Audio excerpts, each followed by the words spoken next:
मासूम शर्मा के गानों से हटेगा बैन।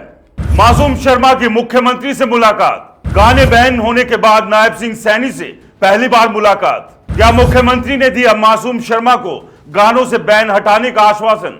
नमस्कार, मेरा नाम है राज के वर्मा और आप देख रहे हैं रिपोर्टर जी। दोस्तों, आज हम बात करेंगे हरियाणा के उस सिंगर की जिनके गानों को सरकार ने गन कल्चर का ठप्पा लगाकर यूट्यूब से हटा दिया। नाम है मासूम शर्मा। मासूम नाम में मासूमियत है, लेकिन गानों में सरकार को गुंडागर्दी दिखती है। ट्यूशन बदमाशी का 60 मुकदमे, खटोला, ये वो गाने हैं जिन्हें हरियाणा सरकार ने कहा कि ये युवाओं को बंदूक थमाने का सबक दे रहे हैं।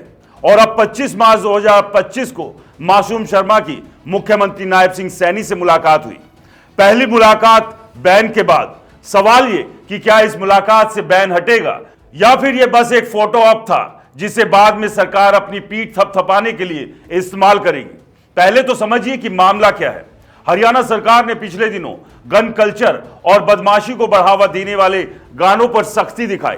मासूम शर्मा के 3 गाने बैन हुए। मासूम ने चीख चीख कर कहा कि यह भेदभाव है, कि उनके साथ निजी रंजिश निकाली जा रही है।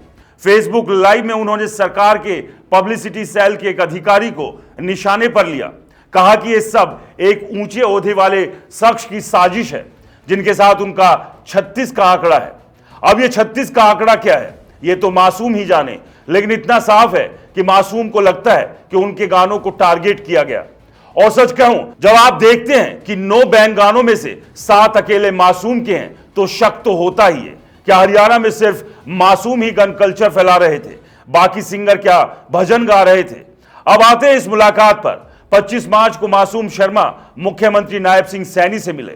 मुलाकात के बाद मासूम का मिजाज बदला बदला सा लगा। पहले जो सरकार को कोस रहे थे, अब कह रहे कि सरकार के साथ हैं।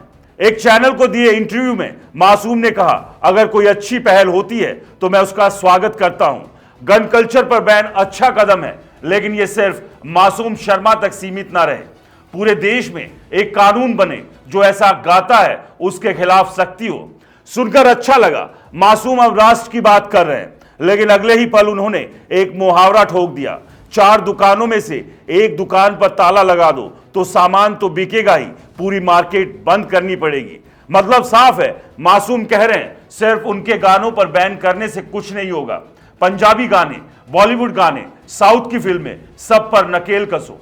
और फिर मासूम ने एक और बात कही जो शायद उनके दिल का दर्द है। गाने बैन होने से मुझे आर्थिक नुकसान हुआ, लेकिन राष्ट्र के लिए जो पहल है उसमें नुकसान नहीं देखा जाता। वाह, मासूम शर्मा अब राष्ट्रभक्त भी बन गए।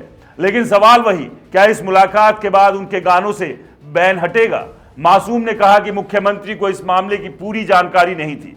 उन्हें गलत गाइड किया गया था कि सबके गाने बैन हुए हैं। अब यह गलत गाइड करने वाला कौन था? वही पब्लिसिटी सेल का अधिकारी जिस पर मासूम पहले से उंगली उठा रहे थे, या फिर कोई और? यह तो वक्त बताएगा। लेकिन इस पूरे मामले में एक बात साफ है, हरियाणा सरकार गन कल्चर को रोकने के नाम पर कुछ तो कर रही है। मासूम के अलावा नरेंद्र भगाना और अंकित बालियान के भी एक गाने बैन हुए। सरकार का कहना है ये युवाओं को अपराध की राह पर ले जा रहे हैं। ठीक है, माना कि गानों से बंदूक लहराई जाती है, गुंडागर्दी का गुणगान होता है, लेकिन क्या सिर्फ गाने ही इसके लिए जिम्मेदार है? हरियाणा में अपराध की जड़ें कहीं गहरी नहीं है। बेरोजगारी, शिक्षा का अभाव, सामाजिक दबाव, क्या इन पर भी कोई बैन लगेगा? या फिर सरकार को बस एक सिंगर मिल गया जिसे निशाना बनाकर अपनी सख्ती का ढोल पीटा जा रहा है? मासूम शर्मा का कहना है कि वो अश्लीलता के खिलाफ है, अश्लीलता बैन होनी चाहिए। उन्होंने कहा, लेकिन साथ में यह भी जोड़ा कि हरियाणवी इंडस्ट्री को खत्म मत करो। अगर आप अपने आर्टिस्ट के गाने बैन करोगे तो यूथ दूसरे स्टेज के गाने सुनेगा।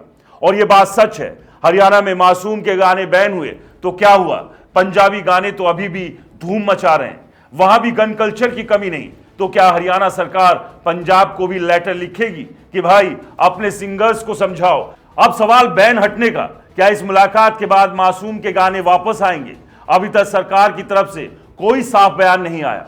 मासूम ने कहा कि मुख्यमंत्री को मामले की पूरी जानकारी नहीं थी।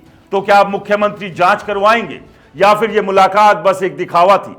हालांकि मासूम का गुस्सा ठंडा हो जाए और सरकार अपनी सख्ती का नाटक जारी रखे, मासूम ने यह भी कहा कि वो हाई कोर्ट जाने को तैयार थे, लेकिन अब शायद उन्हें उम्मीद जगी है कि सरकार उनकी बात सुनेगी।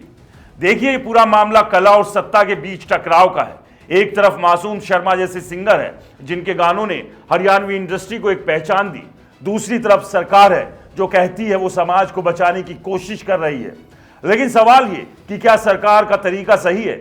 मासूम के गानों में बंदूक है, ठीक है, लेकिन क्या हरियाणा के युवा सिर्फ गानों से ही बंदूक उठा रहे हैं? क्या सरकार ने कभी सोचा इन गानों की लोकप्रियता के पीछे की वजह क्या है?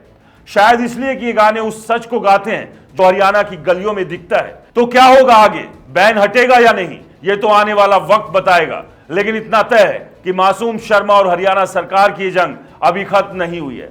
मासूम कहते हैं कि सरकार के साथ है, लेकिन उनकी शर्तें साफ है, भेदभाव मत करो, सबके साथ एक जैसा सलूक करो, और सरकार वो शायद अभी भी अपने फैसले पर अड़ी है।